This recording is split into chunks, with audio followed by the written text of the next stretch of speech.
آپ دیکھ رہے ہیں ڈرامہ سیریل سکون۔ اگر ٹیزر اچھا لگے ڈرامہ ہب کو سبسکرائب کریں نئی ویڈیو سب سے پہلے پانے کے لیے۔ اینا بیچاری رو رہی ہوتی کیونکہ اس کے ساتھ سراسر دھوکا ہو گیا، رضا نے بھی اس سے منہ موڑ لیا ہوتا ہے اور اوپر سے گھر بھی پتہ چل گیا، دونوں طرف سے اس کی پٹائی ہو رہی ہوتی ہے۔ عثمان جو ہوتا ہے اس میں بھرپور کردار ادا کرتا ہے اور وہ اس کی امی کو کہتا ہے ممانی جان اب آپ دیکھیے کہ میں کیسے آپ کو دھول چٹاتا ہوں، ٹھیک ہے؟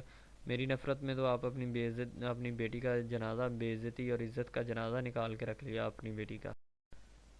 تو محمود کا غصہ جو ہوتا ہے وہ ٹھاٹھے مار رہا ہوتا ہے، ٹھیک ہے؟ وہ اپنی بیوی سے پوچھ تاچھ تو شروع کر لیتا ہے لیکن اس کی بیوی جو ہے نا اسے اصل حقائق کے بارے میں آگاہ ہی نہیں کرتی کہ مسئلہ کیا بنا اور کہاں پہ گئی ہے اور کہاں پہ نہیں، ٹھیک ہے؟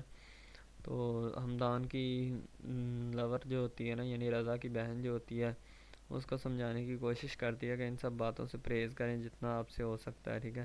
ہمدان کو کہ ان کی لڑائی جو ہے چلتی رہے گی اور ہمیں جو ہے کس قدر یعنی کہ کیا جائے گا۔ تو اب محمود جو ہوتا ہے وہ ایما سے پوچھتا ہے کہ بتاؤ کدھر ہے وہ تمہاری بہن، ٹھیک ہے؟ اینا کدھر ہے مجھے صاف صاف بتاؤ۔ تو ایما کوئی بات ایک دو اپنے والد سے لکانے کی کوشش کرتی ہے، چھپانے کی۔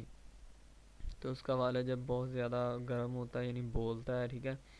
تو پھر اس کے منہ سے نکل ہی پڑتا ہے کہ وہ ملنے گئی ہے، تو اسی وقت جو ہوتا ہے نا اس کا والد اس کے منہ پہ تھپڑ دے مارتا ہے ایما کے۔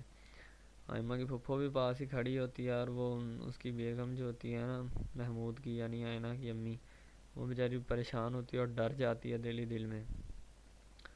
تو اس کی امی کے دل میں اتنا خوف پیدا ہو جاتا ہے، بیچاری سہم جاتی ہے اور وہ اب کیا کرے کیونکہ ابھی فون کر کے بھی نہیں بلا سکتی کہ اینا پتہ نہیں کہاں ہوگی اور کیا کر رہی ہوگی، ٹھیک ہے؟ اس لیے اب اس کا چپ رہنا ہی بنتا ہے، اگر زیادہ بولے گی تو اس کے لیے مسئلہ خراب ہوگا، تو اس لیے وہ اور زیادہ جو ہے نا لمبی بات نہیں کرنا چاہتی نہ بتانا چاہتی ہے۔ اینا ہاتھ جوڑتی ہے کہ مجھے میرے گھر جانا ہے، مجھے بہت ضروری ہے، گھر میں پہنچاؤ مجھے کسی نہ کسی طریقے۔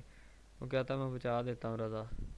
اینا رضا کے آگے ہاتھ جوڑتی ہے کہ مجھے جانے دو، میرے بابا کو پتہ چل گیا تو مجھے معافی نہیں ملے گی کسی بھی صورت میں، تمہارے آگے ہاتھ جوڑتی ہوں، مجھے جلد سے جلد جو ہے نا گھر پہنچاؤ۔